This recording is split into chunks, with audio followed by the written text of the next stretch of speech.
Actually, ang ganda dito mga kabudiks. Overview dito sa Isaya Nature Park sa Patag, Upol, Misamis Oriental. So actually bago lang siya dito na tourist attraction nila.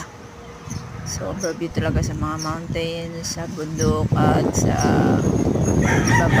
So meron silang dalawang mag-stay kayo dito. Pwede kayo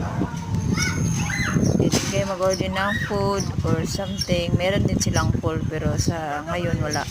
Kasi maintenance daw. Pang reels na po ni Man. Ito pala yun. Sa umaga, maganda talaga. Pang Pero reels. ang init sobra.